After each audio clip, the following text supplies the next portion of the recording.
Hello people, once again welcome back to the new episode of people Prateek and podcast. और आज का episode is going to be quite special and let me tell you guys, today for the first time I am bit nervous because today the guest is going to be very special, क्योंकि वो है the director himself mister Sunil Nayak sir. So, Sunil sir, once again, welcome at this episode of P3.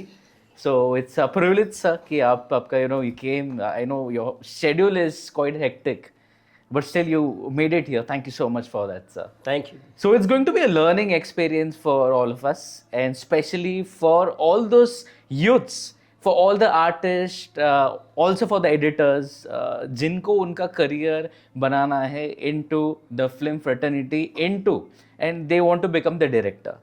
So this is going to be a quite insightful conversation with you, sir. So let me tell you, इनके बहुत famous movies है जिसमें है मुन्ना भाई SSC, which got released into Marathi, and also Mohini and many more. So we'll start the conversation, sir. Sure. So firstly, we want to know your journey of आप इस film में कैसे आए when it comes to director, because this is a very important word, wherein सब लोग देखते रहते कि हाँ, who is the director behind this movie? See, the journey means ऐसा कोई सोच के तो बाय बर्थ कुछ होता नहीं है. Okay. बट समटाइम्स हम लोग जाते हैं, माहौल बनता है, ये होता है, वो होता है. Okay. तो समटाइम्स ऐसे ग्रो होते हैं. तो हर कोई भी आर्टिस्ट हो या दुनिया में ऐसा एक भी आदमी नहीं है कि जिसने अपने बचपन में स्कूल के ड्रामा में काम नहीं किया है. Right. वो right. चाहे पॉलिटिकल हो, वो चाहे डॉक्टर हो, वो चाहे साइकिल वाला हो. Okay. हर एक आदमी है जिसने बचपन में स्कूल में ड्रामा किया ही किया होता है. तो उसके बाद ये होता है कि भाई इफ़ यू लाइक इट तो हम लोग उसके ऊपर फोकस करते हैं. Okay.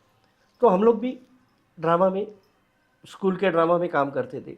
एक अच्छा था कि उस वक्त जब मेरे बचपन में जो हम लोग रहते थे, Okay. तो जिसे बाड़ा कहते हैं, बाड़ा. There was no apartments, nothing else, chawl या right, बाड़ा. right. सो द 10 और 15 फैमिलीज वेयर देयर. तो एक यूनिटी का माहौल था. तो हमारे बाड़े में भी ऐसा यूनिटी का माहौल था. मैं था, मेरे साथ 3-4 और मेरे दोस्त थे, और हमारे बाड़े में ज़्यादा करके 10-12 लड़कियां थी, सब स्कूल गोइंग. Okay. तो प्रॉब्लम ये था कि हमारे जो बाड़ा है उसमें जो 2 फैमिलीज ऐसी थी कि एक जो छोटा दोस्त था उसके पिताजी एक थिएटर में मैनेजर थे, अच्छा. फिल्म के थिएटर में. Okay. और दूसरा जो एक फ्रेंड था उसके पिताजी उस वक्त जो सिंगल थिएटर्स थे, वो जो एसी एयर कंडीशनिंग का काम था, तो उसके वो सुपरवाइजर थे. Okay.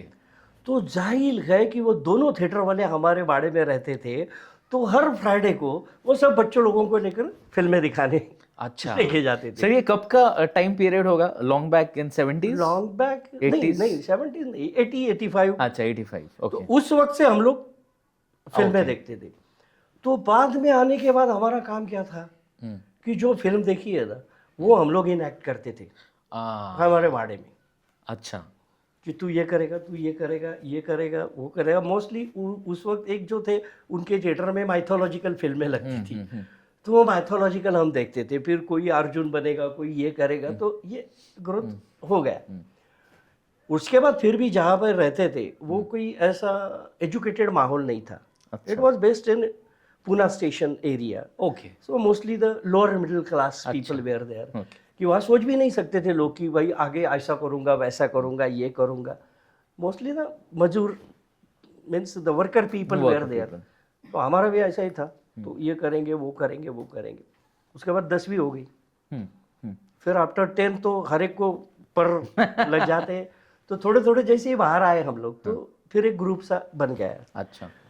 फिर हमारे वाड़े में एक लड़ी थी जो ये जो कामगार कल्याण केंद्र है, हर स्टेट में है. मतलब कामगारों के लिए एक केंद्र स्टेट गवर्नमेंट चलाती है जिसमें उनके प्रॉब्लम्स होते हैं और उनके एंटरटेनमेंट के लिए भी सरकार उन्हें कुछ फंड्स देती है. अच्छा. जी हाँ. तो वो जो कामगार है उनके बच्चे होंगे, ये होंगे, तो उसके लिए वो ड्रामा की कॉम्पिटिशन्स रखते थे, चिल्ड्रन ड्रामा कॉम्पिटिशन, फिर one act plays competition. Okay. तो ऐसे बाहर जाने के बाद तो वो तो वहाँ पे नौकरी पे थी ना, तो वो हमारे जैसे बच्चों लोग को लेके ड्रामा सेट करती थी और वहाँ पे जाते थे। फिर अच्छा। धीरे धीरे जैसे जैसे आ गए, फिर बड़े हो गए तो ग्रुप भी बढ़ने लगा। फिर हम लोग वन एक्ट प्लेज करने लगे तो जिसमें हम लोगों ने भी एक बैनर किया, वलय Pune, name of the, because state competitions होती थी। State competitions was very heavy. आज के दौर में भी स्टेट कॉम्पिटिशन महाराष्ट्र में बहुत जोर शोर से चालू है। चालू है। तो स्टेट कंपटीशन में आपको अचीव करना, ये आपकी प्रोफेशनल का डोर अच्छा। ओपन होने जैसी बात है। Okay okay. तो हम लोग स्टेट कॉम्पिटिशन्स भी करते थे, ये करते थे। फिल्म में देखने का बहुत चस्का था साला, पैसा नहीं है, कुछ नहीं है, फिर भी हम लोग फिल्म देखते थे। अच्छा। और उस जमाने में फिल्म देखने का माहौल में बोले तो क्या, ये स्क्रीन है और जो पहली चेयर है उसमें बैठे तो ऐसे लगता था कि वी आर द एम्परर। तो एक भी फिल्म मैंने छोड़ी नहीं। तो फिल्म, फिर इमेजिनेशन बढ़ने, ये कैसे किया होगा साला, इफ जैसे कि नाट्यगुरु बाद में पता चला कि स्टानिस्लावस्की कहते थे कि भाई मेथड क्या होती है, ये क्या होती है, उस वक्त नहीं पता चलता था, आज वो पता चलता है। तो उस वक्त तो ड्रीम, मैं यहाँ पे होता तो क्या होता, मैं यहाँ पे क्या होता तो क्या होना। फिर जैसे ही हम लोगों का ग्रुप था तो कॉम्पिटिशन्स करते करते करते ग्रुप भी बड़ा हो गया, मतलब 70 लोग थे हमारे ग्रुप में, सब friends. It is not necessary कि हर एक को एक्टिंग करना है, ऐसा कुछ नहीं था, but the group was there. फिर एक दो, मुझे भी एक्टिंग में कोई ज़्यादा शौक नहीं था, लाइटिंग करना, म्यूजिक देना, रिहर्सल हॉल सेट करना। तो जब भी मैं ये रिहर्सल हॉल सेट करता था, हॉल लाइटिंग करता था, ये करता था, तो मुझे ऐसा लगा कि धीरे धीरे मैं टेक्निकली मास्टर की तरफ बढ़ रहा हूँ। बढ़ रहे थे। जब मैं नाटक सेट करता था तो I know the each and each corner of the stage. So it was not important composition लगाओ या नाटक सेट करो, ये करो, क्योंकि बाकी की चीज़ें सब मैंने तब तक अचीव की थी। लेकिन कभी कभी क्या होता है कि मेरा ज़िंदगी में भी ऐसा, बाद में एक मौका आया, वो मैं आपको बाद में बताऊंगा। लेकिन ग्रुप में क्या होता है, अरे यार इस ड्रामा में ज़्यादा कैरेक्टर है यार, अपने पास तो ये हमेशा करने वाले 10 ही लोग हैं, एक काम कर, तो ये काम तू करना है, वो करना है, वो करना है। तो वो हिसाब से हम लोग, जैसे चिल्ड्रन ड्रामा में एक्टिंग की थी, बीच में नहीं की, बीच में टेक्नीशियन की तौर से काम करना था। उसके बाद फिर चलो एक्टिंग करना है। तो 2-4 ऐसे एक्ट करने के बाद मुझे पता चला कि भाई यह अपने बस का काम है नहीं। सो मैंने अपने आप को एनालिसिस किया। अच्छा। ये भाई जो हीरो के लिए ड्रीम करते हो, इसके लिए ड्रीम करते हो, तो इसका एक नॉर्म है, ये ऐसा होना चाहिए, ये वैसा होना चाहिए। तो इस नॉर्म में मैं साला सेट नहीं होता। मेरे पास हाइट नहीं है, मेरे पास वॉइस नहीं है, पतला सा वॉइस है। तो क्यों नहीं ये सब मैंने किया है। तो मुझे उस वक्त भी ना यार एक प्रतीक बात अच्छी लगती थी, ऑर्डर देना मुझे बहुत अच्छा लगता था। जो ऑर्डर देना और किसी ने बोले बगैर काम करना मुझे अच्छा लगता था। तो ये आदत मुझे डायरेक्शन की तरफ खींच ले आई। ओके। तो मैंने बाद में बोला कि साला अभी एक तो तय किया है, आधी रोटी मिले इसी फील्ड में रहना है, भरपेट खाना मिले इसी फील्ड में रहना है। तो एक तो ट्रैक अपने पकड़ना चाहिए। तो हाँ, एक बात अच्छी थी कि उस वक्त जब मैं 17-18 वर्ष का था तो एक सेंट्रल गवर्नमेंट की कंपटीशन होती थी, जिसे हाई पावर कॉम्पिटिशन्स कहते थे। मतलब सेंट्रल गवर्नमेंट के जितने भी डिपार्टमेंट्स हैं उनके बीच ड्रामा कंपटीशन होती थी। मतलब income tax department, postal department, FTI भी उसमें आता था। तो एफटीआई में जो हमारा ग्रुप था उसमें जो भी सीनियर थे, तो उसमें से कई लोग एफटीआई में सर्विस को थे। मतलब they were not into creative field, but somebody was head clerk, somebody was librarian, तो वो एमेच्योरली काम करते थे। तो जब भी 15 से 17 वर्ष का कोई कैरेक्टर उनपे आता था तो वो मुझे बुला लेते। ओके। तो वहाँ ड्रामा करते करते वो I know what is FTI, I know what is FTI, उसका इम्पोर्टेंस मुझे पता चला। ओके। और वहाँ के इतने लोग मेरे फेवर में थे ना, क्योंकि उस वक्त एक्टिंग मतलब मैं वैसे कुछ अलग नहीं करता था। मैं जैसा हूं ना वैसा एक्ट करता था, इसलिए वो लोगों को ऐसा लगता था कि ये नेचुरल एक्टर है। मैंने ध्यान नहीं दिया था। They were in my favour. तो उनके बदौलत मुझे FTI खुला मिला। ओके। तो वो जो एक एज था, उस एज में जो जो मैंने ग्रास्प करना शुरू किया, तो डिप्लोमा फिल्म्स थी तो वो मैं देखता था। अच्छा। यहाँ तक कि वो लाइब्रेरियन थे, वो मेरे फेवर में थे। वो कहते थे ये पढ़ो, वो पढ़ो, वो पढ़ो। तो उन्होंने उस वक्त मैंने पूरा लाइब्रेरी में पढ़ा। वो आदमी इतना अच्छा था, मतलब आप अगर, वो कहते हैं ना शाहरुख का डायलॉग है, अगर तुम किसी को सच्चे दिल से चाहते हो तो पूरी कायनात तुम्हें उसे मिलाने में मदद करती है। उस तरह मुझे हर एक ने मदद की थी। वो उन्होंने मुझे एक इंग्लिश टू मराठी डिक्शनरी भी दी थी। ओके। ये नहीं समझेगा पढ़ ले। तो वो जो एज थी, उसी एज में मुझे FTI से जो पढ़ने को मिला, जैसे कि मुझे आइजनस्टाइन पढ़ने को मिले। अच्छा। उसके बाद मुझे ये तुम्हारे DW Griffith, Goddard, the way how camera, Edison camera invent कैसे किया। फिर वो कैमरा के बाद उसमें प्रोग्रेस करके फिर ल्यूमियर ब्रदर्स ने किस तरह से काम किया।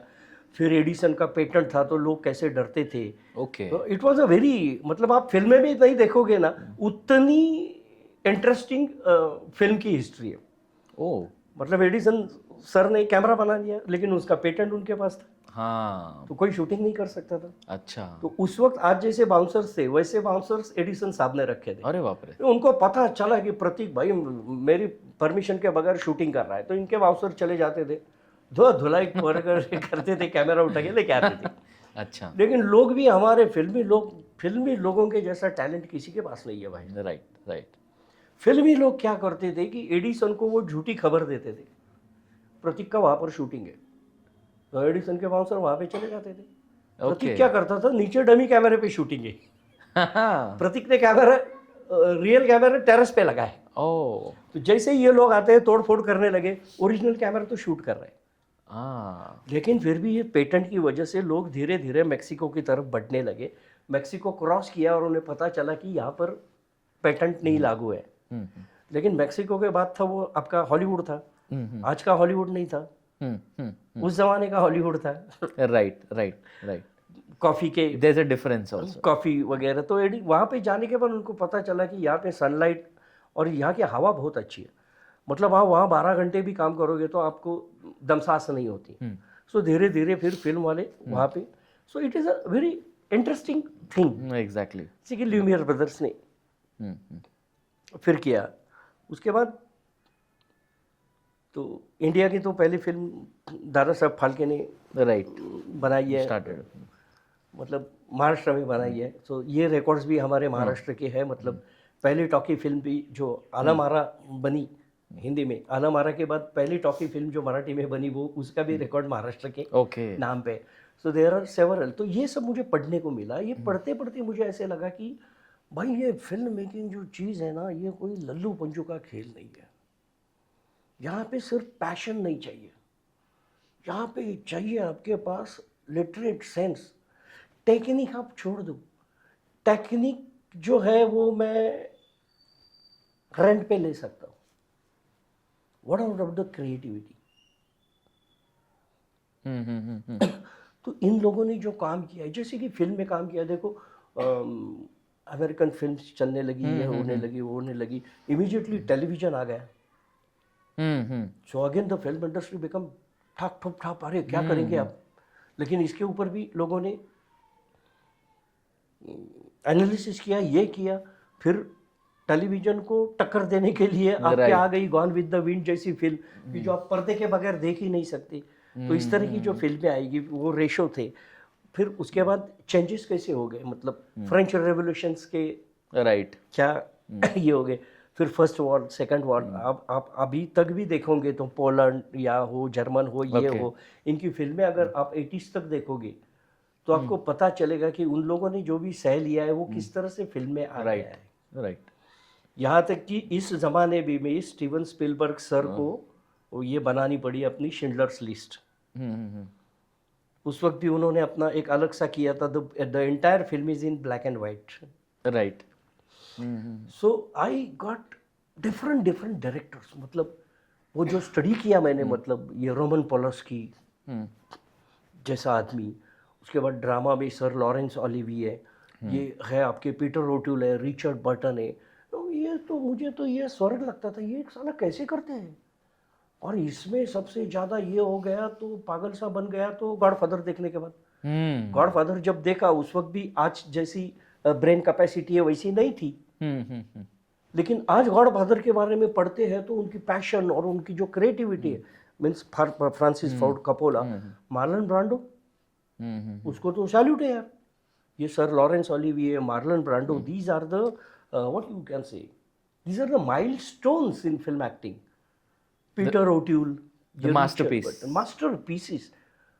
When he saw the Lawrence of Arabia, or David Lean, far away, मतलब the Bridge on River Kwai वगैरह, ये भी मैं ऐसे ही बोल रहा हूँ ना कि ये फिल्म मेरे भी बर्थ से पहले की है। लेकिन जब ये फिल्म आज भी देखता हूँ तो एक सीख मिलती है कि हमें क्या करना है। फिर उसके बाद धीरे धीरे धीरे धीरे हम हमारी फिल्म की तरफ, फिर अकीरो कुरोसावा की राशोमान, ये जो फिल्में बनी जब हमने देखी, इस पे हमारा डिस्कस होता था प्रतीक। अच्छा, तो फिल्म के बारे में डिस्कस नहीं होता था, ओके, उस सब्जेक्ट के बारे में डिस्कस होता था। चलो ये हमने देखा, ये नाटक के लिए हमें क्यों नहीं सूझता यार, हमारे अकल का घास खाने जाती है। So, sir, actually, when you were growing, you know, like you were consuming n number of different topics, along with direction कैसा होना चाहिए। जैसे आपने बहुत वेस्टर्न मूवीज के बारे में बताया, ऑथर्स के बारे में बताया। So it's quite necessary, right, for all the learners to grasp different content. हमारे पास जो चीज़ें हैं वो तो हम वो ही सीख के हम ग्रो होते हैं ना, मतलब करेक्ट है। जैसे कि हमने बाद में फिल्में देखी, राज कपूर साहब की बरसात देखी, वो महबूब की आन थी, उसके बाद the first recommended film is like that Mother India. Okay. It's made in India by Mehboob Khan. Mother India is the first recommended film for Oscar. Wow. उसके बाद गाइड थी विजय आनंद की। तो ऐसा नहीं है कि वेस्टर्न फिल्म्स देख के इंस्पायर हो गए। हमारे यहाँ के भी जो डायरेक्टर्स हैं, मतलब राज कपूर साहब जैसे, उसके बाद धीरे धीरे आगे चले ऋषिकेश मुखर्जी, जिन्होंने लाइटर वे से फिल्में हम लोग आज भी नहीं भूले, मतलब अमोल पालेकर को लेके जो फिल्में बनाई थी, छोटी सी बात, रजनीगंधा, तो ये चीज़ें हैं। तो ये सब लोग, मैंने हमारे लोगों का भी रिसर्च किया ना, जैसे यहाँ मराठी में भी शांताराम जैसे एग्जैक्टली लोग थे। उसके बाद एक अनंत माने करके हमारे महाराष्ट्र इंडस्ट्री में हो गए, they were the quite brilliant people. और ये आपको एक, आप अगर अपने आप को सृजनशील या अपने आप को क्रिएटिव कहते हैं तो आप जिस कुएं में रहते हो उसको समुंदर मत समझो। Very true. ये जो लिटरेचर है, ये जब तक हम गिव एंड टेक नहीं करते, आदान प्रदान नहीं करते, तब तक कलात्मकता नहीं बढ़ेगी ना। आज कितनी चीज़ें हैं, वैसा ऐसे कुछ नहीं है कि वहाँ से इंस्पायर होके ये फिल्म बनाई, वहाँ से इंस्पायर होके ये फिल्म बनाई। ये थॉट प्रोसीजर है ना। सो प्रतीक, टेल मी वन थिंग, फिल्में जब आप देखते हो तो आप क्या क्या देखते हो फिल्म में? सर पहले तो story, emotions, action, actor, music and content कितना जेन्युइन है। करेक्ट। मीन्स अभी आपने जो मुझे आंसर दिया उसमें बिल्कुल मुझे अच्छा लगा कि इसमें आपने बिल्कुल टेक्निकल बातें नहीं की। ये बहुत अच्छी चीज़ है, क्योंकि आपने जितनी भी बातें बताई, मतलब आपने स्टोरी बताई, आपने इमोशंस बताए, आपने मुझे फीलिंग्स बताए, कॉन्टेक्स्ट बताया, यही तो चाहिए ना लोगों को। और ये चीज़ें आपने जो बताई वो दुनिया में सेम है ना भाई। आज मान लो कि एक इमोशन है, एक माँ और बेटे का प्यार है, जिसे हम मराठी में वात्सल्य कहते हैं, एक अफेक्शन कहते हैं। तो ये माँ और उसके बच्चे का रिलेशन एवरीवेयर इज सेम ना। या रशिया में अलग है, यूके में अलग है, यूएसए में डिफरेंट है। मतलब आप जितनी भी फिल्में देखो तो फिल्में क्या कैरी करती है, तो फिल्में एक ऐसी कहानी में, एक फिल्में उस कहानी के जो किरदार है उनका आपस का रिलेशन कैरी करती है, उनके कॉन्फ्लिक्ट कैरी करती है। यस, कॉन्फ्लिक्ट के ऊपर वो किस तरह से मात करते हैं वो कैरी करते हैं। राइट। हालांकि ये जो ऑडियंस है ये कोई अलग है नहीं है, ये अलग नहीं है। क्योंकि हम लोग फिल्मों में क्या करते हैं, तो जो टिकट निकाल के आए हैं ना उसके ही लाइफ के कुछ मोमेंट्स हम लोग उसको एग्जैक्टली दिखाते हैं। करेक्ट है ना। आपको एक आध दूसरी फिल्म जब अच्छी लगती है तब उसमें से जितने भी फीलिंग्स है वो कहीं ना कहीं कभी ना कभी आपको हर्ट किए रहते हैं, राइट। है ना। वी ट्राई टू कंपेयर कैसा हुआ था लाइफ, बस रिप्रेजेंट करते हैं ना हम लोग। जैसे कि वो 70s में अमिताभ जी की जो फिल्में आई थी कि एक कॉमन मैन 100 लोगों के साथ एक रेवोल्यूशन करता है, तो हर कोई कॉमन मैन था ना, वो अपने आप को उसमें दिखता था ना। राइट। दीवार में जब वो बोलता है कि डाबर साहब मैं आज भी फेंके हुए पैसे नहीं उठाता हूँ, तो आपको ऐसा नहीं लगता कि हर बुट पॉलिश वाला, हर रोजंदारी पे काम करने वाला जितने भी लोग हैं उनको वो अपना बचपना याद दिलाता है। अगले हफ्ते और एक कुली हफ्ता देने से इनकार करेगा। इससे पहले किसी ने डेयरिंग नहीं की थी, एक आदमी ने की। तो फिल्मों में जैसे कि आपने भी कहा, तो it is a heart touching language है। तो जितने भी सेंट्स हैं उन्होंने भी यही कहा है, from one heart to another heart. ये दोनों भी हार्ट एक साथ हो जाते हैं तो फिल्म हिट हो जाती है। राइट। फिल्म कभी ऐसी हिट नहीं होगी कि मैंने पैनाविजन कैमरा यूज़ किया है, मैंने ये डिफरेंट लेंसेज यूज़ किए हैं, मैंने रशिया से लाइट ला, इससे फिल्म नहीं हिट होती है ना। क्या होगी हिट? तो फिर एक्टर मत लो, स्टोरी मत लो। तो इस तरह से देखते देखते अपना एक माहौल बनते गया। ये सब फिल्में देखी। आज की तारीख में भी इफ़ यू वांट टू सी, मुझे अच्छा लगता है कि मैं आज की तारीख में भी किताब के 10 पेजेस और कोई भी फिल्म, भले देखी हुई फिल्म है, मैं आधा घंटा फिल्म देखे बगैर मैं सोता नहीं। वाह। समझा। सो सर, ये चीज जो है वी कैन ऑल्सो से कि एक होमवर्क है which every learner of the art of directorship should do. Correct. अब कैसा है ना कि प्रतीक को अगर फिल्म बनानी है आगे जाके, तो ये फिल्म बनाना आपके लिए क्वेश्चन पेपर की जैसा है ना बॉस। हम लोग बचपन में फेल क्यों होते थे? क्योंकि हम लोग होमवर्क ही नहीं करते थे। राइट। हम लोग फेल हो जाते थे ना, हम लोग होमवर्क नहीं करते थे। तो हर तारीख है, और ये हर एक को सीखना पड़ेगा कि अभी मेरे ऊपर से मैं कहता हूँ कि मैंने 8 फिल्में डायरेक्ट की, लेकिन आज की तारीख में अगर 9वीं फिल्म मुझे करनी है तो मैं ये भूल जाता हूँ कि मैंने 8 फिल्में की है। ये मेरी पहली फिल्म है। 8 फिल्म के जो 8 फिल्में मैंने की, उसके लिए जो सोचना था, उसके लिए जो क्रिएटिविटी यूज़ थी, वो चली गई ना, वो उस टाइम की थी। अब वो ये मेरी पहली फिल्म है। इस तरह से अगर फिल्म की तरफ आप देखोगे तो आपको गलतियाँ जो 8 फिल्मों में की है वो कम से कम तो कर सकते कम हो जाएगी। तो इस हिसाब से देखते देखते मैंने तय किया कि भाई अपने को तो ये डायरेक्टर ही बनना है, दूसरा कुछ करना ही नहीं। और मज़े की बात ऐसी है कि जब शादी के बाद चलती है तो लोग पूछते हैं डायरेक्टर का मतलब ही मालूम नहीं है। कंपनी का डायरेक्टर मालूम है क्या करता है, उसको गाड़ी रहती है उसके बाद ये रहता है, ये बोर्ड ऑफ डायरेक्टर है, ये है। फिल्म का डायरेक्टर मतलब क्या है? फिल्म का डायरेक्टर तो मतलब एक ग्रेड का कूली है भाई, डायरेक्टर बोले तो। ए क्लास का हमाल, इतना काम करना पड़ता है बाप रे। तो डायरेक्टर बनने का। बस भले चाहे किसी को पता चले ना चले, अब डायरेक्टर बनना है तो पढ़ पढ़ के, जैसा कि एफटीआई में मैंने कहा कि पढ़ता था, मुझे एक बात अच्छी तरह से ध्यान में आएगी कि फिल्म के लिए जो एडिटिंग पार्ट है ये बहुत इम्पोर्टेंट है। प्रतीक, आप कभी एडिटिंग में गए? थोड़ा सा देख। गए आप एडिटिंग में? क्या होता है एडिटिंग रूम में, क्या क्या दिखाई देता है आपको? मॉनिटर्स, डिफरेंट डिफरेंट सीन्स जिनको हम Correct. मर्ज करते हैं। 2 मॉनिटर रहते हैं। तो एडिटिंग स्टूडियो का माहौल एक ऐसा है कि हमारी फिल्म में जितने भी डिपार्टमेंट्स हैं, मान लो कि 30 डिपार्टमेंट है, 30 डिपार्टमेंट की सब गलतियां आपके एडिटिंग के एक ही मॉनिटर पे दिखाई देती है।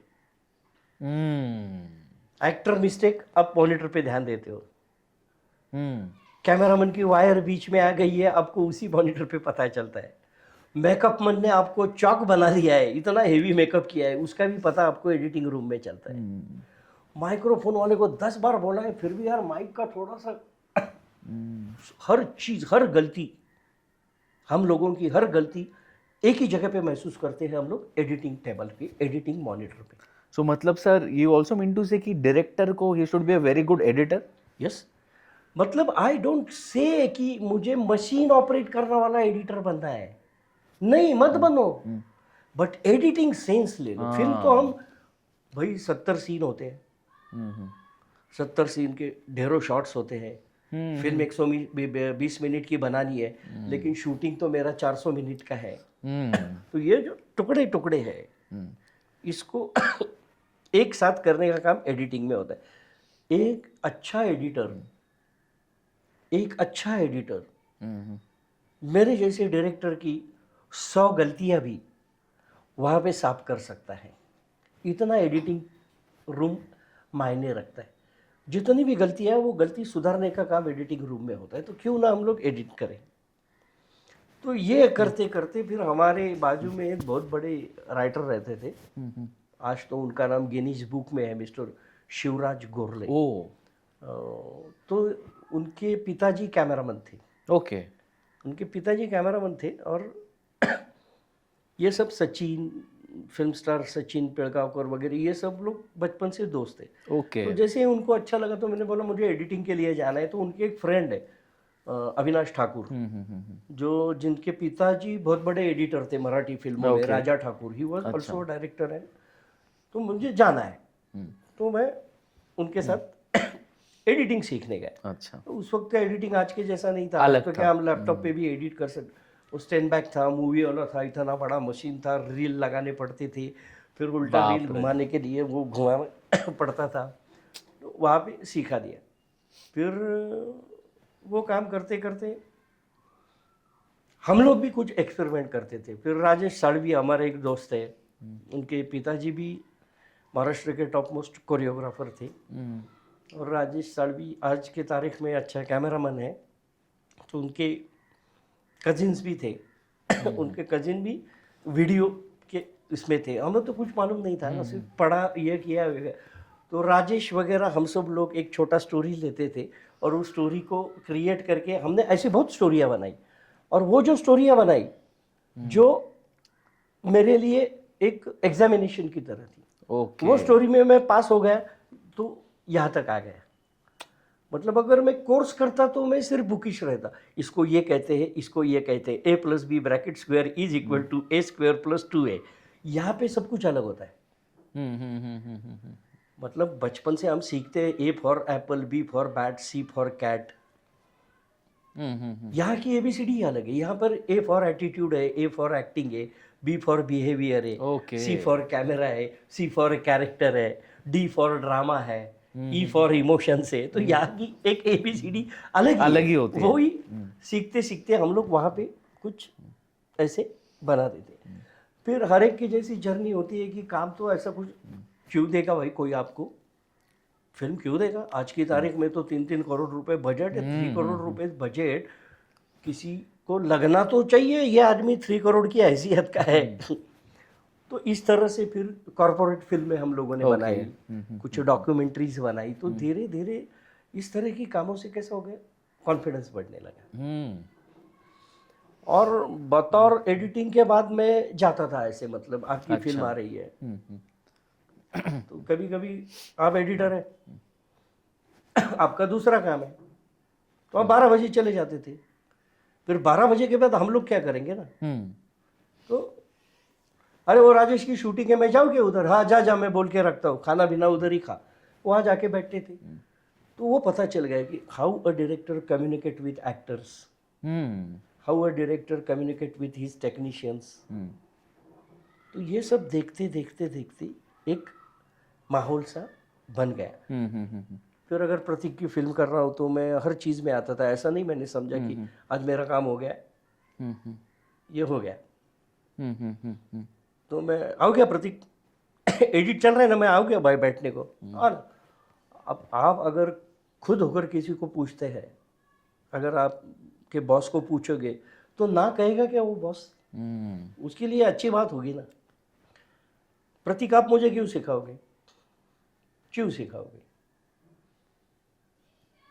कोई आपके पास आंसर होगा ना। आप अभी आप समझो कि आप मेरे बॉस हैं और मैं आपके पास बंदा हूँ आपका, और मेरी सब काम करने का तरीका देख के आप खुश हैं, और आप जो भी आपके पास है वो आप मुझे दे रहे हैं। क्यों दे रहे हैं? इन रिटर्न कुछ मिल सकता है। इन रिटर्न में क्या मिल सकता है? मैं आपको पैसे देने वाला हूँ? नहीं। तो अगर आप अच्छा काम कर रहे हो ना, तो आपकी सोच में भी आता है कि ये बंदा मेरा नाम रखेगा। उसका नाम, ये जैसे आज मैंने जितने लोगों के नाम लिए तो एक ग्रेटिट्यूड था ना मेरा उनकी तरफ से। राइट। तो ये था। तो अगेन यहाँ पर आते हैं हम लोग, फिर ये करते रहते। मतलब मैंने तो बोल दिया कि बचपन से लेकर ड्रामा कॉम्पिटिशन्स, ये फिर सो ये माहौल आपका पूरा बनता गया बन गया, और फिर आपको लगा कि फाइनली मुझे आप डायरेक्टर ही बनना है। डायरेक्टर बनाते हैं। तो संतोष वाजे मेरा एक दोस्त है, उसने पहले भी एक फिल्म बनाई थी, उसमें गड़बड़ हो गई तो मेरे पहले फिल्म का किस्सा बहुत पागल सा किस्सा है। मेरे पहले फिल्म के साथ जितने भी लोग थे ना, मतलब if you heard the name writer Ganesh Pandit, he is a very good writer. मतलब अभी यश चोपड़ा जी के लिए वो राइटिंग बेटिंग करते, हिचकी वगैरह फिल्म में वो राइटिंग डिपार्टमेंट पे थे। उसके बाद पैडी था उस वक्त, तो ओके आज वो सुपरस्टार है। अभी ये क्या बिग बॉस में भी वो राइट अच्छा गया। तो ऐसे जो लोग थे, तो उस वक्त हम लोग कुछ नहीं थे, असिस्टेंट थे भाई। असिस्टेंट को कुछ ये तो नहीं होता है ना, ये assistant director of Yash Chopra नहीं, कुछ कोई कुर्सी वर्सी देता नहीं है तो वो संतोष ऐसा ही था। आई थिंक उस वक्त मुन्ना भाई MBBS फिल्म बहुत अच्छा फेमस थी। और संतोष है, चलो फिल्म बनाने का अपने को, अपने फिल्म का टाइटल है मुन्ना भाई SSC। अरे हाँ, लेकिन करना क्या है? कुछ नहीं यार, आइडिया देता हूँ ना मैं। कुछ नहीं, एक लड़का है, वो 10वीं में 4 बार फेल होता है और ऐसी मेहनत करता है तो 5वीं बार वो पूरे बोर्ड में पहले आता। तो हम लोग बैठे, अरे इसके ऊपर ही कुछ, फिर लाइन बनाई। तो पहली फिल्म थी, हर एक का टाइटल बिलिंग आने वाला था ना, पहली फिल्म। ये पहली फिल्म में अगर पास हो गए तो आपकी करियर है, फ्यूचर इज ब्राइट। नहीं तो आपको वापस असिस्टेंट डायरेक्टर या कोई नौकरी करके सिर्फ एमेच्योर लेवल पे काम करना पड़ता था। तो सब, तो हम लोग ऐसे बैठे थे। मतलब वो संतोष बोला यहाँ पे न्यू बॉम्बे में, यहाँ पे क्या था, धर्मशाला थी, तो वहाँ के रूम बुक की थी, हम लोग उधर ही सर। अच्छा, वैसे डिस्कशन चलता था, वो गाने कुछ करता था, ये सिचुएशन वो सिचुएशन है, चलो करके दो। तो पैड़ा एक्टर, ओके, तो पैड़े भाई एक्टिंग करके दिखाता था। ऐसे करते करते करते करते हमने वो फिल्म बनाई। ओ, फिर मुन्ना भाई SSC, फिर इसमें इमोशंस आ गए। फिर मुन्ना के लिए एक बहन आ गई, उस बहन का एक छोटा लड़का आ गया।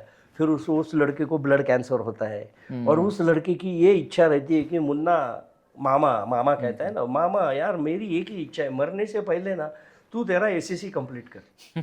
तो ये जो स्ट्रॉन्ग इमोशन है, इसकी वजह से मुन्ना में ट्रांसफर हो जाता है और वो स्ट्रिक्टली चेंज ओवर होता है और बोर्ड में पहले आता है। तो इस तरह की फिल्म बनाई, कुछ एक्सपीरियंस नहीं, कुछ नथिंग एल्स, पैसे भी नहीं थे।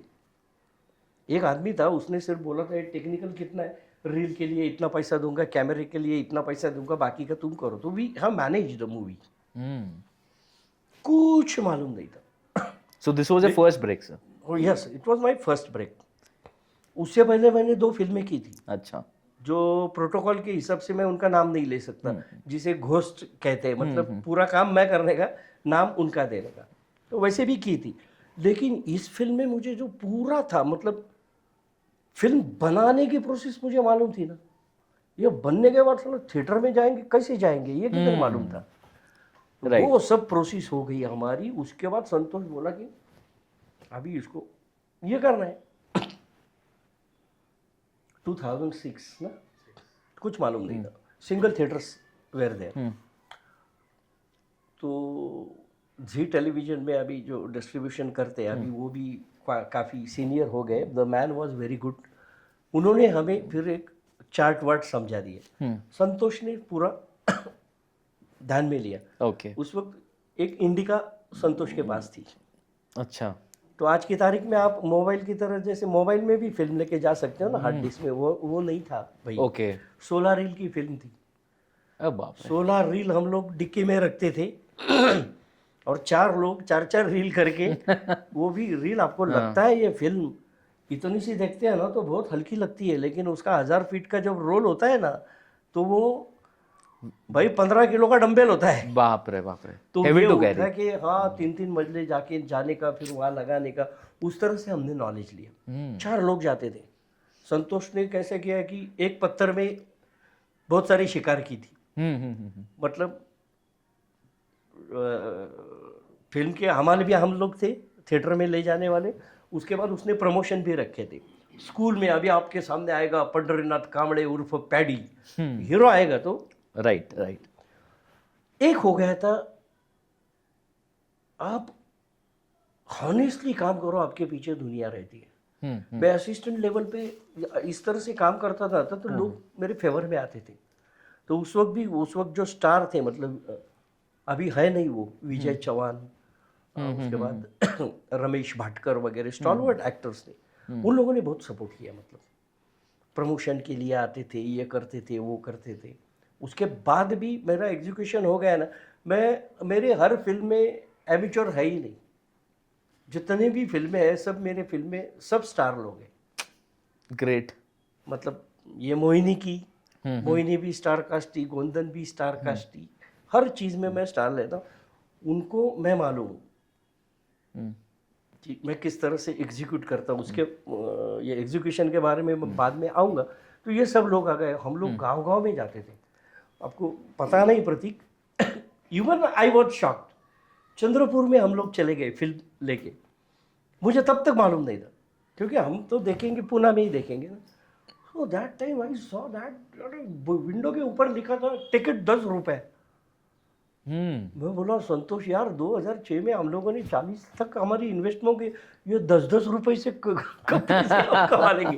दैट टाइम इन चंद्रपुर 10 रुपये टिकट, बहुत ही कम. उसमें टैक्सेस विक्सेस भी जाएगा, फिर बच्चे जो रहेंगे उसमें से थिएटर वाले को क्या मिलेगा, हम लोगों को क्या। लेकिन वो जो एक्सपीरियंस मिला, पहला एक्सपीरियंस, ये तो बात सही है ना कि पहला प्यार और पहला एक्सपीरियंस आपको बहुत कुछ सिखा देता है. तो मुन्ना भाई ने मुझे एक मतलब जो ग्रेजुएट था, तो मुन्ना भाई एक फिल्म ने मुझे एमफिल बना दिया, ये मैं कह सकता हूँ। क्या बात है. तो उतनी मेहनत के बाद, और आज उस वक्त के सब लोग भी आज अच्छा इसमें, तो ये करते गए। ये डायरेक्शन का और एक एक्सपीरियंस मैं बता देता हूँ आपको। एक चीज़ का मैंने ऐसा सामना किया, आप ना मत बोलना प्रतीक, चाहे आप किसी भी फील्ड में जाओ, आप किसी चीज़ को ना बोलेंगे ना, वो चीज़ आपको एंड तक नहीं आएगी। आप करो। और ये फिल्म भी ऐसी है ना, मेरी फिल्म अगर फ्लॉप हो जाती है ना, तो फ्लॉप फिल्म मुझे पीएचडी करने के लिए उकसाती है कि मेरी क्या गलतियां हो गई है, मैंने क्या गलत किया है, ये फ्लॉप हो गई। तो मैं किसी चीज़ को ना नहीं बोलता था। हमारी फिल्म में क्लैप देना पड़ता था। क्लैप इज टुकड़े टुकड़े में फिल्म रहती है, तो ऑडियो और वीडियो सिंक करने के लिए क्लैप रहता है, उसमें नंबर्स विंबर्स रहते हैं। तो ऐसे ही मैं एडिटिंग सीखने गया, लेकिन इनके फिल्म में आ गया, देखने को गया तो उधर मुझे क्लैप सौंपा दिया, चल आ गया बैठा गया clap they. So I know the clap वगैरह, तो क्लैप में देता था, मतलब 38/1 टेक 1 ठाक ठुक ठाक ठुक ठाक। उसके बाद मैं 6 महीने में बहुत क्लैप मास्टर बन गया था। ओके। क्लैप देना ये एक बहुत इम्पोर्टेंट और क्या कहते हैं आपको, बहुत कॉम्प्लिकेटिव चीज है। आप क्लैप देखते हो, इतना बड़ा रहता है क्लैप, और पर्दे पे तो आपके आईज है, प्रतीक के दोनों आईज साला मल्टीप्लेक्स है पर्दे पे। तो जाहिर है कि कैमरे में भी सिर्फ आईज है, और क्लैप तो इतना बड़ा है, कैसा दोगी? तो उसमें भी एक खूबी थी, वो भी मैं सीख गया। लेकिन मेरे फिल्म इंडस्ट्री की मेरी यही शुरुआत हो गई। गया था किस काम के लिए, करना पड़ा कुछ और। द नेम वॉज फिल्म सूड चक्र। अच्छा। It was also star cast movie. आज की तारीख में उसका कुछ नहीं है, मैं खुद ढूंढ रहा हूँ उसको, VHS तो कहाँ नहीं मिलती, बंद हो गई। वो सूड चक्र में मैं गया, क्लैप देने का काम करता था, और 4-5 दिन के बाद प्रोड्यूसर आ गया, यार वो घोरले बता रहा था तू नाटक में काम करता था। हाँ करता था मैं, वो तो सिर्फ नहीं, अभी प्रॉब्लम हो गया। अभी उसमें जूनियर महमूद काफ़ी कॉमेडियन था, वो भी अब नहीं रहे। अब जूनियर महमूद और मैं कैसी कंपैरिजन हो सकता है, तो जूनियर महमूद का कुछ क्लैशेस हो गए, इसलिए जूनियर महमूद नहीं कर रहा था। तो एन मौके पे उन्होंने मुझे पकड़ा कि तू ड्रामा करता है ना, तो तू चल कर। अब क्या हो गया कि मैं जिनके पास सीखने के आया हूँ वही उस फिल्म के डायरेक्टर, तो उसकी ऑर्डर तो मैं आपको सुननी पड़ी। मना तो नहीं, हाँ करेंगे ना भाई, क्या करें, क्लैप। तो शुरू में मैंने इस तरह से काम किया, ना बोला ही नहीं मैं। नाटक की वजह से क्या हुआ था, मैं डायलॉग बेलॉग में स्ट्रांग था, उसमें मुझे कुछ प्रॉब्लम नहीं था। बायर्ट होना, जो आज के एक्टर्स जो है, 4 लाइनें दे दो उनको, 2 दिन 4 लाइनें उनकी बायर्ट नहीं होती।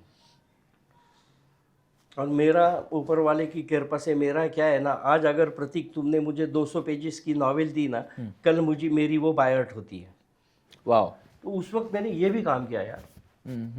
तो आज की तारीख में भी मुझे ऐसा लगता है कि वो सपना है। आई वॉज डूइंग दिस काम, कैमरा मेरे ऊपर है, मैं एक्टिंग कर रहा हूँ और क्लैप भी मैं दे रहा हूँ। बाप रे। So that time I was doing like this, 38/1 take 1 clap ठाक, क्लैप फेंक देता था।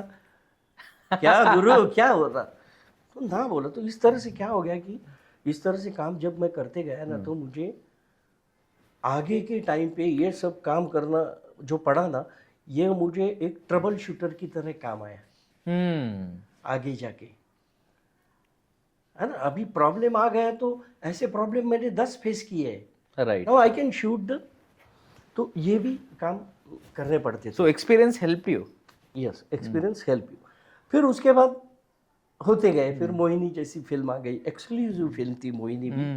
काम करने वक्त भी मजा आई। मजा तब आती है जब प्रतीक तू बजट देगा। यार प्रतीक आता है फिल्म में और कहता है नहीं फिल्म बनानी है यार, ब्लॉकबस्टर फिल्म बनानी है। अच्छा प्रतीक क्या करेंगे, नहीं अपने पास तो 70 लाख है, कैसे, थोड़ा देना यार, अच्छा एक्टर लेते हैं, थोड़ा ये लेते हैं। आफ्टर ऑल क्या होता है प्रतीक, हमें ये भी नहीं भूलना चाहिए, if Prateek is a producer, nobody knows you, I am a director, nobody knows me. हम लोग पर्दे पे नहीं होते हैं ना, तो आपको पहचानते नहीं, मुझे लोग पहचानते नहीं, तो फिर हम बेचेंगे किसको। So budget is very important when it comes to. हाँ बजट इज हर चीज में रहता है ना। इतना बड़ा एरिया है तो लाइटिंग के लिए लाइट तो चाहिए। आप बोलते हो कि बजट नहीं है मेरे पास, 5 लाइटें कम कर दो, कैमरामैन क्या करेगा। कुछ फायदा नहीं। तो हर चीज़ होती है। तो मोहिनी के लिए मुझे वैसा सब अच्छा मिला। अच्छा। मोहिनी फिल्म भी अच्छी चली, सब कुछ हो गया। और दायरे कभी कभी ये भी होते हैं। अभी हमारे एक दोस्त की फिल्म मैंने की, गोंदन। ओके। आपको ऐसा लगता है प्रतीक बहुत क्रिएटिव है, ये है, प्रतीक को क्या पापड़ बेलने पड़ते हैं ये किसी को नहीं पता रहता है। अब गोंदन फिल्म, हमारा ही दोस्त, he is a music director, उसके पास गाने थे 8 गाने थे, हिट गाने थे। और उसके दिमाग में आ गया कि मेरे पास 8 गाने यार, इस 8 गाने को लेकर कोई स्टोरी बना दो ना। बाप रे, ये तो बहुत बड़ा टास्क है सर। तो ये टास्क के लिए हमारे सामने आ गए महेश भट्ट साहब। अरे बाप रे। तो उनका एग्जाम्पल हमारे लिए एक चीयर बन गया ना। आशिकी क्या थी? राइट। आशिकी जैसी फिल्म थी कि महेश भट्ट साहब ने गाने थे, गाने के ऊपर स्टोरी बना के फिल्म किया और फिल्म हिट कर दी। तो ये गोंदन का भी हमने मामला ऐसे किया। फिर उसके लिए 4 राइटर बैठा दिए। क्योंकि क्या सोचता है, ये गाने सुन तू, ये गाने सुन तू, ये गाने सुन, थोड़ा ऐसे काम करना, गाने अपने थोड़े से फोक बेस है तो स्टोरी में आप एक काम करो प्रतीक, आप थोड़ा रूरल के हिसाब से जाओ। ये दूसरा एक राइटर लिया, राजेश भाई, ये ऐसे ही रहेगा, रूरल के हिसाब से आप सिर्फ इसमें कोई लव स्टोरी बनती है क्या वो सोचो। तो 4 लोगों को 4 कॉन्सेप्ट आ गए और 4 कॉन्सेप्ट लेके हमने 5वीं कॉन्सेप्ट बना दी। तो इस तरह से काम करने पड़ते हैं। तो इतना काम करने के बाद फिर मैं आया कि मेरे जैसा एक आदमी ग्राउंड लेवल से आ गया। मतलब ऐसा कुछ नहीं थी कि पढ़ाई भी ऐसी थी वैसी थी। मैं तो म्यूनसिपाल्टी के स्कूल में पहले से चौथी तक पढ़ाई की, उसके बाद RP high school Marathi medium में मैंने पढ़ाई की। तो ये ऐसे ही बोल रहा हूँ, मतलब ये कोई अभिमान की चीज़ नहीं है, लेकिन बहुत से लोग ऐसे हैं कि जो कहते हैं कि इसके लिए पढ़ना चाहिए, ये करना चाहिए, वो करना चाहिए, इसकी कोई ज़रूरत नहीं है। मराठी में एक कहावत है, जैसे मैंने आपको बोला ना, to see and to watch, उसी तरह मराठी में है कि दिसणं आणि पाहणं, है ना, दिसणं आणि पाहणं. दिसण्यामध्ये सगळ्याच गोष्टी दिसू शकतात, पण पाहायचं असेल तर बारकाईने पाहावं लागतं. उसी नज़र से आप हर चीज़ को देखोगे. हाँ, एक आपको, मैं तो आपको एक तो सजेस्ट कर दूंगा कि आज तक की जर्नी में मुझे सबसे इम्पोर्टेंस एक तो चीज़ हो गई कि मुझे सब अच्छे लोग मिल गए. एक फूल की तरह अच्छे लोगों से मैंने यहाँ से ये मध, यहाँ से ये हनी, ये सब इकट्ठा किया. तो आज की तारीख में मेरा कुछ नहीं है, क्योंकि हर कोई बाय बर्थ तो नहीं होता है ना. राइट. आपको अचीव करना पड़ता है और इस फील्ड में आना पड़ता है. तो इस फील्ड को आप क्या बोलते हो? आर्ट. इसका मराठी में मीनिंग है कला. कला. Can you tell me how the kala word come, या हाउ द आर्ट, हम लोग आर्टिस्ट बन गए यार, ये आर्ट का बेस क्या है, इसका उगम कैसे हुआ, क्या बता सकते हो आप? नो. और इसे कला ही क्यों कहा गया? This is not a God gift, this is not a birth gift. Okay. ये तो कला जो है, कोई भी कला है, उसका जन्म कल्पना शक्ति से होता है. ओके. है क्या नहीं? अब आप लिखते हो प्रतीक, आप लिखते हो, आप गाना लिखते हो, आप ये लिखते हो, तो क्या प्रोसीजर है आपकी? थॉट्स है. उसका मीडिया क्या है? आज की तारीख में हम ABCD, so this is most important to be a creative person. आपको ये जो वर्ड्स है छोटे छोटे, जिन्हें हम मराठी में अक्षर कहते हैं, अल्फाज कहते हैं, तो इनको अलाइन करना आना चाहिए ना. जो अच्छी तरह से अलाइन करता है तो उसे हम टैलेंट या प्रतिभा कहते हैं ना. देखो अभी क्या होता है कि आपने एक गाना तो सुना होगा ना, 1942 लव स्टोरी का गाना सुना है आपने? रिम झिम बजता है जल तरंग पी के छत पे जब मोतियों जैसा जल बरसे. बजता है जल तरंग पी की छत पे जब मोतियों जैसा जल बरसे. अब इसमें कला कैसी आती है? इसमें आपका टैलेंट कैसा है? अगर आपने लिखा है तो देखो, एक आम आदमी है, एक आम आदमी है, उसके भी टेरेस में पतरा है ना, बारिश हो रही है, बारिश की बूंदे जो गिर रही है उसकी आवाज हो रही है. तो आम आदमी है, वो क्या सोचेगा? अरे ये बारिश ने मेरा कचूमर ढीला कर दिया है, देखो ना यार पतरे में कैसी आवाज आ रही है, टाप टाप, मैं पागल सा हो रहा हूँ इस आवाज से। ये आम आदमी कहता है। कलाकार क्या कहता है? कलाकार को पतरा नहीं दिखाई देता, उसको पतरे पे जो बूंदे पड़ रही है उसमें उसको जल तरंग सुनाई देता है। बजता है जल तरंग पी की छत पे जब, और ये बूंदे जो टपक नहीं रही है, मोतियों जैसा जल बरसे। तो ये आम आदमी और कलाकार में फर्क होता है। फर्क होता है। तो इस तरह से अगर सोचने का ढंग, मेरे जितने भी नए लोग आने वाले हैं, इस तरह से अपना सोचने का ढंग रखे वो, तो वो भी एक कलाकार बन सकते हैं ना। सो आपकी सोच एक आर्टिस्टिक लेवल पर होनी चाहिए। करेक्ट है। अब देखो अभी और एक एग्जांपल देता हूँ, बीइंग अ डायरेक्टर मैं एग्जांपल दे रहा हूँ, वैसे आम आदमी की तरफ नहीं दे रहा हूँ। कि हम लोग अभी मान लो कि हम नीचे से जा रहे हैं, आगे हमारे यहाँ स्लम एरिया है, हम वहाँ से पैदल जा रहे हैं, तो हम देखते हैं कि वहाँ पे 2-3 बर्तन पड़े हैं, ऐसे एल्यूमिनियम के बर्तन वगैरह जो है ना, और एक छोटा बच्चा है गिड़गिड़ा के रो रहा है, गिड़गिड़ा के रो रहा है, चिल्लम चिल्ली करके रो रहा है, ये हो रहा है वो रहा है। तो अगर आम आदमी है तो हमारी सोच क्या होगी?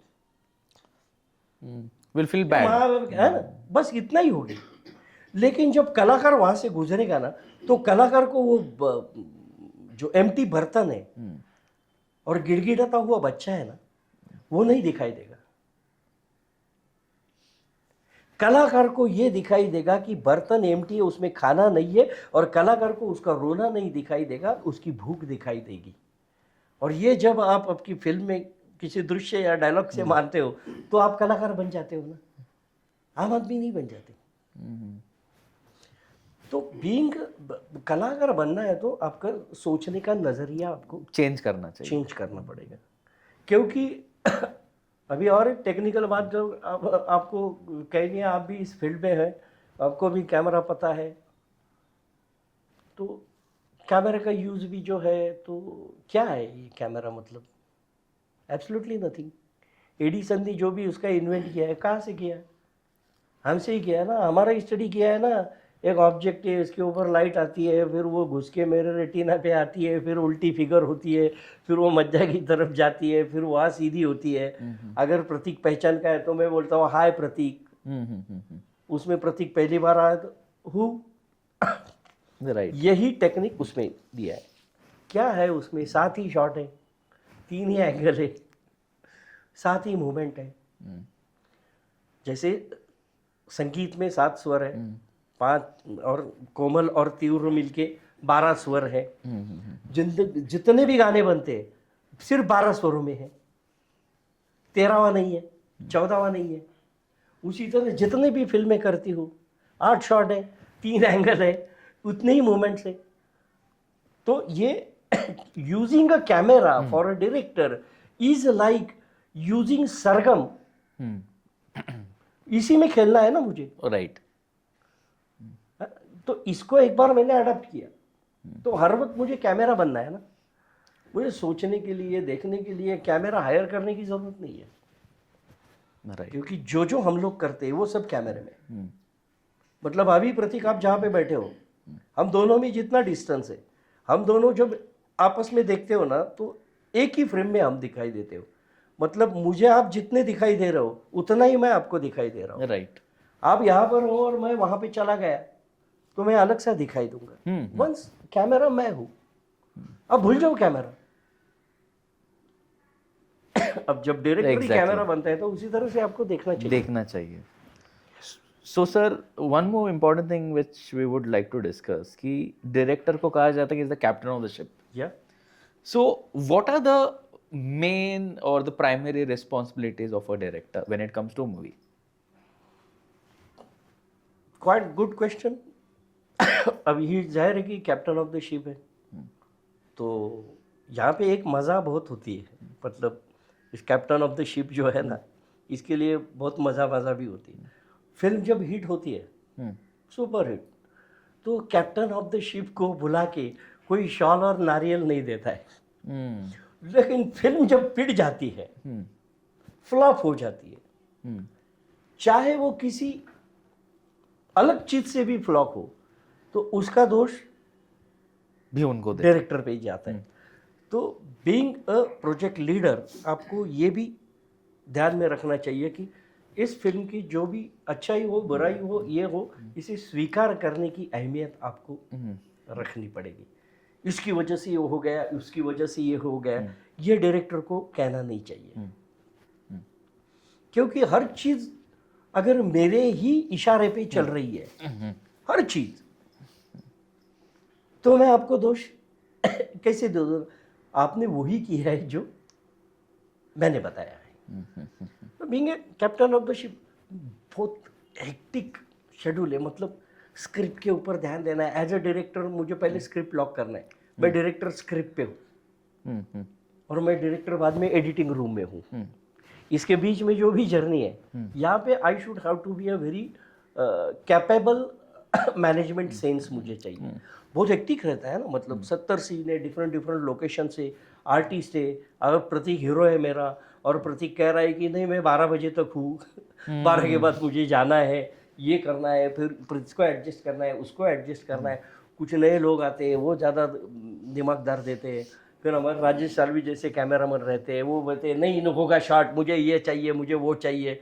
अब सन तो ऊपर आ गया, ये तो ये सब इसमें एग्जीक्यूशन में सब हर चीज़ पे ध्यान दे के आपको काम करना पड़ता है, समेट लेना है। सर। फॉर एग्जाम्पल अगर मैं एक एस्पिरेंट हूँ, मुझे डायरेक्टर बनना है, मुझ में वो पैशन है, so what do you think what should be the guidelines, you know, मेरा अप्रोच इस इंडस्ट्री की तरफ का कैसा होना चाहिए? Very good, it is very आसान है भाई। टेक्निकल बाद में जाओ। You want to be a director, yes, be a story teller first. Okay, जो भी देखोगे उसकी कहानी बता। अच्छा, सिर्फ कहानी नहीं बतानी, इंटरेस्टिंग वे से बतानी है। मतलब मैं अलर्ट होकर सुनना चाहता हूँ। अच्छा, अगर आप बोलेगे एक गाव होता आणि मग असं झालं आणि मग, no, you should have to tell a story. एक डायरेक्टर को तभी साइन किया जाता है जब 70 सीन वाला जो स्क्रिप्ट है वो 10 मिनट में नैरेट कर सकता है। ओ, A director is a storyteller. He has to be a description master. Okay, तो स्टोरी टेलिंग की आर्ट बढ़ाओ। अब ये स्टोरी टेलिंग की आर्ट है, कैसे बढ़ेगी? पहले तो पढ़ने से। पढ़ो, जितना भी फिल्मी है, फिल्मी चीजें जितनी भी है पढ़ो। पहले के जमाने में ये कुछ सुविधाएं नहीं थी भाई, नहीं थी। कुछ नहीं थी। मुझे हर चीज करनी थी तो आपसे सीखना पड़ता था। आज की तारीख में मोबाइल से लेकर हर जगह पे हर नॉलेज है। एक्टिंग के लिए स्टेनिस्लावस्की आपके गूगल पे है, हर चीज़ जेम्स कैमरामन की मेकिंग्स आपके गूगल पे है। तो देखो और पढ़ो, पढ़ते जाओ। इसमें से टॉपिक्स कैसे चेंज हो गए। कहानी तो एक ही है ना भाई, love story, Right, Romeo right, Juliet right, की कहानी एक ही है ना, जो शेक्सपियर ने 1600 सेंचुरी में बनाई। वो आज तक आप बता रहे हो ना, तो किस तरह से बताओगे? जैसे रोमियो जूलियट था वैसे आप बताओगे? उस जमाने में रोमियो जूलियट एक पर्टिकुलर स्टैंडर्ड ऑफ क्लास में बनी थी, और वही थॉट हम लोग सैरट में भी यूज करते हैं, स्लम लेवल पे। तो जो स्टोरी कहोगे वो तो अलग अलग फॉर्मेट में आपको कहनी पड़ेगी। स्टोरी टेलिंग के बाद if you want to be a director, you have should be a कुछ ऐसे गुण है वो आपको ग्रास्प करने। उसमें सबसे अच्छा गुण है leadership. Okay, you should have to command. एक डायरेक्टर है, उसको सेट पे 500 लोगों के साथ कोऑर्डिनेट करना पड़ता है। सो यू मस्ट नो 500 लोगों के क्या काम है।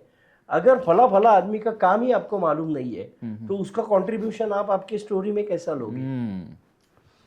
राइट। सो सबसे पहले आपका जो क्रिएटिव और लिटरेट सेंस बढ़ाओ। ओके, ओके, इसमें पढ़ना है, रोज एक फिल्म देखना है, उसका एनालिसिस करो। मतलब फिल्म देखो और उस फिल्म को A4 साइज में किस तरह से एक ही पेज में आप लिख सकते हो, अच्छा, वो एक्सरसाइज करो। इसके लिए पैसे नहीं लगते, इसके लिए ना न्यूयॉर्क जाकर कोर्स करने की जरूरत है। करेक्ट है ना? तो क्रिएटिव और एस्थेटिक सेंस बनाओ। उसके बाद सबसे पहले एक काम करो भाई, आज की तारीख में जितने भी लोग इस इंडस्ट्री में है, देखने वाले हैं, क्या कभी आपने किसी फिल्म देखते वक्त पूरा टाइटल देखा है? नहीं। है ना? तो डायरेक्टोरियल मैनेजमेंट के लिए आप लैपटॉप पे एक फिल्म डालो, पॉज करते करते उसके सब टाइटल्स लिख डालो, ओके। तो आपको पता चलेगा कि एक डायरेक्टर को कितने लोगों के साथ काम करना है, कितने स्टूडियोज के साथ काम करना है। उसके बाद वो अंडरस्टैंड करो ना, इसका क्या काम है, इसका क्या काम है, इसका क्या काम है। लीडरशिप तो चाहिए आपको। 500 लोगों के साथ आपको काम करना है, तो उसको बढ़ाओ। उसके बाद टेक्निक में घुसो, और टेक्निक में आपको घुसना है। आप कितने भी बॉर्न हो, आप कम से कम किसी एक अच्छे डायरेक्टर के पास राइट कम से कम 1 साल की इंटर्नशिप बनाओ। अच्छा। तो लीडरशिप क्या करना है और एग्जैक्टली डायरेक्शन क्या करना है, उसका पता आपको चलेगा। फील्ड वर्क पता चलेगा। आप कोर्स करोगे तो कोर्स क्लासरूम में करोगे, राइट। आप कोर्स करोगे तो एडिटिंग रूम में करोगे। फील्ड वर्क का क्या? आपको अगर बजट में फिल्म करनी है तो फील्ड वर्क पे आपकी जितनी कमांड है पकड़ होनी उसका चाहिए। आपका आप बजट में काम कर सकते हो। सो फील्ड वर्क के लिए आपको 1 साल तक किसी न किसी के पास इंटर्नशिप करनी पड़ेगी, बगैर शर्मा के। मैं ऐसा हूँ, मैं वैसा हूँ, मैं न्यूयॉर्क से फिल्म मेकिंग करके आया हूँ, अब यहाँ पे मुझे क्लैप देने को बोल रहे हैं, अब यहाँ से डायरेक्टर तो बोल रहा है वो हाथ रुमाल लेके वो धूल साफ करना पड़ती है, क्योंकि if you want to be a director, आप दूसरे के ऊपर मत डिपेंड रहो। मैं आज की तारीख में भी अगर ये प्रॉपर्टी है तो इसकी धूल मैं साफ करता हूँ, क्योंकि ये फ्रेम मेरी है। राइट। मेरे स्पॉट बॉय की फ्रेम नहीं है, they are daily workers, but this frame is cameraman director की फ्रेम है, आर्ट डायरेक्टर की फ्रेम है। तो ये फ्रेम अगर मैंने फ्रेम के ऊपर ही प्रेम नहीं किया तो मुझे पर्दे की फेम कैसा करेगी ना। राइट। ये भी तो चीज़ है। यस। तो ये हर चीज़ आप देखो, फिल्में देखो भाई, फिल्में देखो, और एनालिसिस ये कैसे किया होगा, ये शॉट कैसे लिया होगा, अरे इसमें तो अमिताभ बच्चन है, इसमें तो विनोद खन्ना है, ब्लॉकबस्टर है, साला बहुत बिजी है, इन दोनों को कैसे मिलाया हुआ डायरेक्टर ने, इन दोनों की डेट कैसी ली होगी, दोनों के 40 सीन है ना। राइट। उसके बाद एक अच्छा प्रोड्यूसर आपको क्या बोलेगा कि भाई 70 सीन, 4 गाने और 10 मिनट का 10 महीने का मुझे प्रोजेक्ट रिपोर्ट बना के दो। तो इस काम के लिए आपको ये सब काम आना बहुत जरूरी है। Alright sir. सर अभी आपने मेंशन किया था कि there are lot of courses, like कुछ लोग न्यूयॉर्क इधर उधर से सीख कर आते हैं। पहले के ज़माने में तो ऐसा नहीं था, people used to learn there and there on the set itself. But अभी ये जो कोर्सेज है, डिप्लोमास है, इज इट रियली हेल्पफुल? या क्योंकि हम अपने ही एक वो घोड़े को जैसे लगाते हैं ना, वैसे हर कोई आदमी लगा के घूमता है कि जैसे कि मेंढक जो है वो कुएं को ही समुद्र कहता है, मुझे बाहर आना है। पहले के ज़माने में कंपटीशन आपस की थी, आज के ज़माने में मुझे वर्ल्ड वाइड कंपटीशन है। वर्ल्ड चेंज हो गया है, आज के ज़माने में जनरेशन चेंज हो गई है। मतलब जितेंद्र के जो फैन थे, राजेश खन्ना के जो फैन थे, वो भी आज उस उम्र के हो गए। राइट। आज की ऑडियंस है वो राजेश खन्ना के पोते की ऑडियंस है। तो हर कोई चीज़ है, मुझे स्क्रिप्ट से लेकर कॉन्सेप्ट तक इस जनरेशन को दिमाग में रख के करना है। और इसकी कंपटीशन मेरी वर्ल्ड वाइड है। और वर्ल्ड वाइड क्या आता है, क्या नहीं आता है, वर्ल्ड वाइड कैसे थॉट्स होते, ये तो आपको कोर्सेस में ही पता चलेगा ना। Course gives you confidence. भाई ये मैंने ये सिखा दिया है आपको, अब बाहर जा।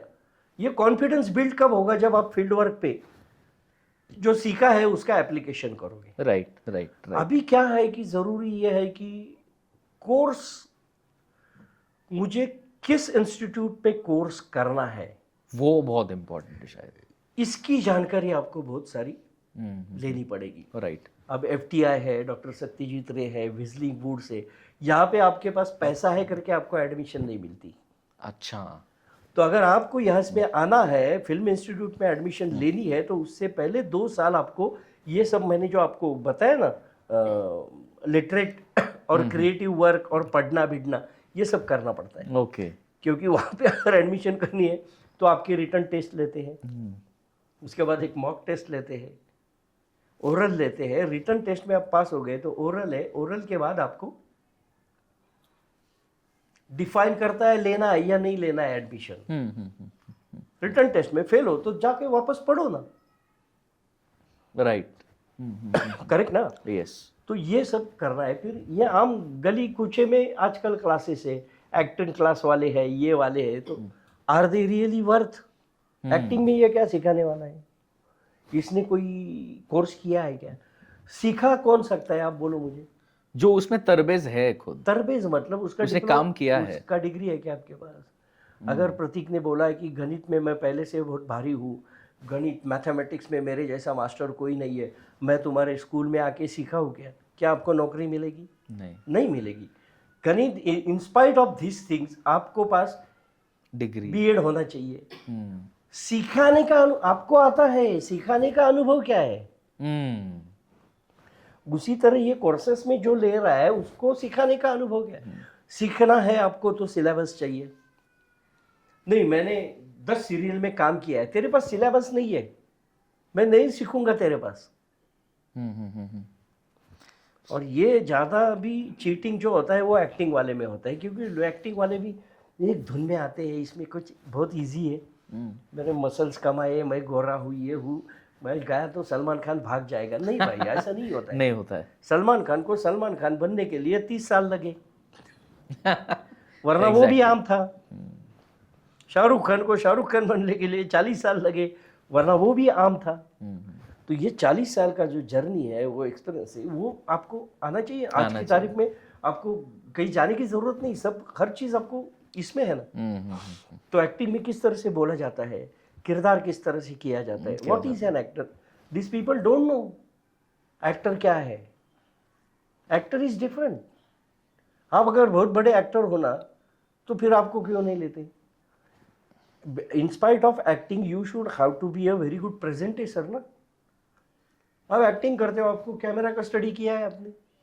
नहीं किया। कैमरा आपके पास कितने फीट पे हो तो आप कितने दिखाई देने वाले हो? एग्जैक्टली। माइक्रोफोन अगर यहाँ पर है तो मुझे किस तरह से बोलना है, माइक्रोफोन यहाँ है तो मुझे किस तरह से बोलना है। नाटक में माइक्रोफोन वहाँ पे रहता है 10 फीट पे, तो मुझे वॉइस का प्रोजेक्शन कैसे देना है, ये सीखना जरूरी है। राइट। इमोशंस तो माँ की पेट से आते हैं। माँ की पेट में माइक्रोफोन नहीं होता, माँ की पेट में कैमरा नहीं होता, माँ की पेट में भरतनाट्यम मंदिर का स्टेज नहीं होता। और एक्टिंग जो करनी है तो मुझे इनके सहारे ही करनी है। तो I must be familiar with this things. Exactly. मुझे बोलना है तो बोलने के लिए मुझे किस तरह से मेहनत करनी चाहिए, प फ ब भ इस तरह के जो वर्ड्स है उसके ऊपर मुझे कंट्रोल करना है। नहीं तो माइक्रोफोन पे आते हैं, स्पीकर के ऊपर ढुप ढुप ढुप ढुप होता है। राइट। श एस इस तरह के जो वर्ड्स है उसको किस तरह से प्रेजेंट करना है। नहीं तो स्पीकर के ऊपर विसल आती है और हम लोग उसको गाली देते हैं। प्रॉब्लम उसके स्पीकर में नहीं है, माइक में नहीं है, मेरे बोलने के बोलने के तो ये तरीके सब में। सीखना है। तो ये अच्छा स्कूल ही आपको देगा ना। नहीं तो आप तो ऐसे ही बोलने वाले हो ना। अगर तुम किसी को सच्चे दिल से चाहते हो तो पूरी कायनात नहीं, इसमें पंक्चुएशन मार्क करो। कोई भी डायलॉग आपका एक सरगम की तरह होता है, और सरगम संभालनी है तो पंक्चुएशन करना है, वॉइस को मॉड्यूलेट करना है तो पंक्चुएशन का यूज करना है। तो नए एक्टर को मैं यही बोलता हूँ कि आपको जो डायलॉग्स है उसका घर में रियल एक्टिंग करने के लिए आपको क्लास करने की ज़रूरत ही नहीं है। एक्टिंग करने के लिए आपको मैं प्रतीक बोलूँ, मैं आपको 1 महीने में अच्छा एक्टर बना सकता हूँ, मैं बना सकता हूँ बहुत बढ़िया। लेकिन जब मैं 1 महीने में आपको चैलेंज देता हूँ ना, तो उस 1 महीने में आपको 1 महीने में आपको 6 महीने की मेहनत करनी है। आप जाओ एक A4 साइज का बुक लेके जाओ, बस स्टॉप पे जाके बैठो, लोगों को देखो, घर में जाओ, सोने से पहले आज की देखी हुई पर्सनैलिटी ऐसे लिखो। आज मैंने 50 साल का एक आदमी देखा, उसके कपड़े ऐसे थे, उसके बाल ऐसे थे, उसका बोलने का स्टाइल ऐसा था। इस तरह से अगर 30 दिन आप 30 लोगों की बायोग्राफी करोगे तो आपके पास 30 कैरेक्टर है, कैरेक्टर्स आ जाते। और जाहिर है आपको एक्टिंग करना है, मतलब क्या करना है, तो कैरेक्टर की नकल करनी है। राइट। कहाँ पैसों की जरूरत है, क्या कोर्स की जरूरत है? अच्छा पढ़ो, इमोशंस के लिए ध्यान दे दो, आंखें खुली रखो, understand the difference between to see and to watch. To hear and to listen, to Right. Speak and to utter. utter. घर में करो भाई, आपको डायलॉग दिया है ना। एक डायलॉग एग्जाम्पल के लिए मैं नए लोगों के लिए देता हूँ कि हमें एक डायलॉग मिला है, मैंने ये कब कहा कि वो चोर है। Hmm. मैंने ये कब कहा कि वो चोर है। 7 एक सेंटेंस है, 7 वर्ड्स है, 7 वर्ड्स 7 मीनिंग्स दे देते हैं सिर्फ पंक्चुएशन अलग अलग करने से। देखो अब मैंने पे अगर मैंने स्ट्रेस किया, मैंने ये कब कहा कि वो चोर है। Hmm. अब मैं पंक्चुएशन मार्क करता हूं, ये पे जोर देता हूं, मैंने ये कब कहा कि वो चोर है। Hmm. कब पे अगर जोर दिया तो मैंने ये कब कहा कि वो चोर है। मैंने ये कब कहा कि वो चोर है। मैंने ये कब कहा कि वो चोर है। मैंने ये कब कहा कि वो चोर है। मैंने ये कब कहा कि वो चोर है। 7 मीनिंग्स हो गए। अगर आप सच्चे हो, मेहनत की, अच्छे डायरेक्टर को एक ही सेंटेंस 7 मीनिंग में डाल दो, वो आपको फेल ही नहीं कर सकता। That's the secret. So sir, आपके भी वर्कशॉप्स होते हैं, you give lectures, you take such courses. Can you just tell us more something about that? मैंने अभी वर्कशॉप के स्टाइल चेंज किए। अच्छा. अब क्या होता है कि जो आपको सीखना है वो आप गूगल से सीख सकते हो, पढ़ के सीख सकते हो। Okay. लेकिन how to convert a normal actor into a professional actor, and how to convert a normal director into professional director, ये मैंने कोर्स किया है। Okay. आप लाखों रुपए देते हो और क्रिएटिविटी और ये सब सीखते हो। आप you want to be a director, 2 crore का पूरा तामझाम जो है वो आपके ऊपर है डिपेंड। आपको थोड़े पैसे खर्चे करने हैं, लेकिन आपके प्लान के ऊपर मुझे पैसे खर्चे करने हैं एक प्रोड्यूसर को। तो जाहिर है कि आप कोर्स करके आते हो, लेकिन कोई भी कोर्स आपको ये नहीं सिखाता है कि 70 सीन, 4 गाने और 10 महीने, ये पूरा प्रोजेक्ट इसमें आपको सेट करना है। तो आज की तारीख में मैं इस तरह का कोर्स कर रहा हूँ। अच्छा. ये 70 सीन कैसे डिवाइड करने हैं। 70 सीन में तो भाई 20 लोकेशन है। मुझे प्रोजेक्ट तो दिया है 10 महीने का। फिर ये 10 महीने में मैं प्री वर्क कहाँ तक करूँ, मेरा शूटिंग पीरियड कितने दिन का रहेगा, मेरा पोस्ट प्रोडक्शन कितने दिन का रहेगा, फला चीज़ में कैसे रहोगी। और प्रतीक प्रोड्यूसर ने तो मुझे बताया कि मुझे दिसंबर में पिक्चर रिलीज करनी है। अगर मुझे दिसंबर में पिक्चर रिलीज करनी है तो मुझे उल्टा प्रोजेक्ट रिपोर्ट बनाना है। दिसंबर में पिक्चर रिलीज करनी है तो नवंबर में मेरे हाथ में सेंसर सर्टिफिकेट आना चाहिए। नवंबर में सेंसर सर्टिफिकेट आना चाहिए तो अक्टूबर में मेरी पूरी फिल्म रेडी होनी चाहिए। फिर सितंबर में मेरा क्या होगा, अगस्त में मैं क्या करूँगा। तो इस तरह का जो प्रोजेक्ट रिपोर्ट है वो कोई इंस्टीट्यूट नहीं सिखाती, वो मैं सिखाता हूँ। मैंने ये कोर्स इस तरह से डिज़ाइन किया है। Okay. और इतने एक्सपीरियंस के बाद I just wrote a book, the name Padadya Magchi Goshta. मतलब हर कोई पर्दे के आगे का ग्लैमर ही देखता है, लेकिन इस ग्लैमर के पीछे ब्लैक नेस है। तो उस ब्लैकनेस में क्या क्या काम करना पड़ता है, पडद्या मागची गोष्ट। So being a producer, being a director, being a writer, हम लोगों को क्या करना चाहिए, इसमें मैंने एक मराठी में बुक लिखी है, पडद्या मागची गोष्ट। द वेरी फेमस पब्लिशर है दिलीप राज प्रकाशन प्राइवेट लिमिटेड। पूरे देश विदेश में उन्होंने ये पब्लिश किया है। The book is available on Amazon also, वहाँ से भी लोग मंगा सकते। नो मोस्ट इम्पॉर्टेंट कि वो बुक मेरे हाथ से ऐसी हो गई कि एमए फिल्म मेकिंग जहाँ जहाँ पर भी है वहाँ पर ये बुक रेफरेंस के तौर पे यूज की जाती है। ओके. सब कुछ मैंने लिखा है। एक न्यू कमर के लिए जितने भी क्वेश्चंस है, प्रॉब्लम्स है, वो सब लिखे। मतलब प्रोड्यूसर का कैश फ्लो कैसे होना चाहिए, हर चीज़ लिखे।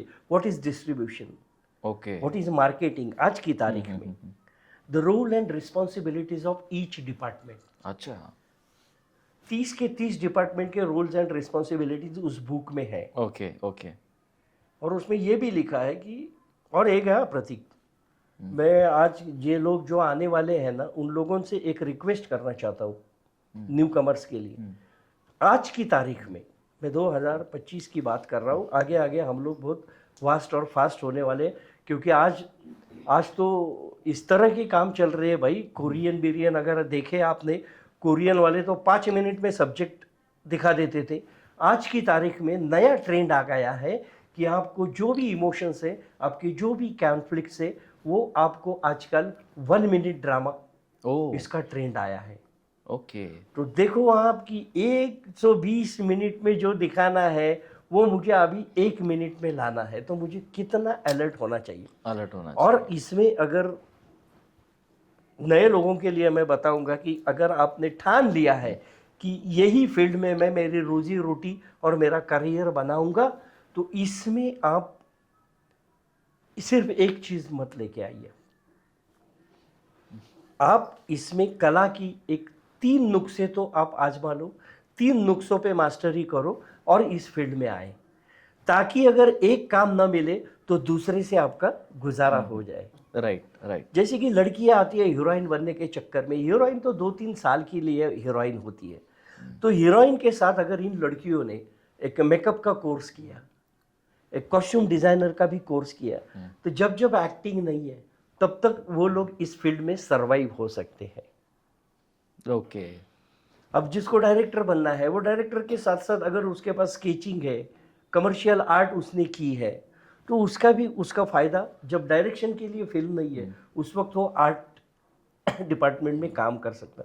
हर अगर एक आदमी 3 डिग्रियां लेकर यहाँ आए, तो डेफिनेटली वो इसके ऊपर करियर बना सकता सकता। एक ही चीज़ लेके आए, इज रिस्की एक डायरेक्टर को फिल्म कब मिलती है भाई? पहली फिल्म रिलीज होगी, वो चलेगी ना चलेगी, उसके बाद डिफाइन होगा कि इसका फिल्म मिलेगी क्या नहीं मिलेगी। मतलब आफ्टर डायरेक्शन आपको अगली फिल्म के लिए 3 साल तक इंतजार करना पड़ता है। 3 साल तक क्या करोगे? और रीजनल फिल्मों में 3 साल तक आप सरवाइव हो, उतना पेमेंट तो नहीं मिलता है तो इस तरह से सरवाइव होना है, तो इस तरह से आपको करना पड़ेगा, आना चाहिए। तो this is the best practice for. All right, sir. Thank you so much once again. We had a great time talking and discussing about so many things यहाँ पर. So for all the aspirants जिनको director बनना है, जिनको अपना career इस field में बनाना है, first of all, please do not forget to read this particular book, पडद्या Magchi गोष्ट, written by sir. And also this is available on Amazon and on all the platforms there. So once again, sir, thank you so much for being here. And we'll definitely would be releasing the part 2 very, very soon, which will be having some other interesting topics related to the movies, to the writings, editorship, and also of being editor, the director. So thank you so much. See you next. Thank you. Hi guys, सिर्फ like करने से काम नहीं चलेगा। If you like it, like तो आप करोगे ही, share it, और हाँ, चैनल को सब्सक्राइब करना, बेल आइकॉन भी दबाना,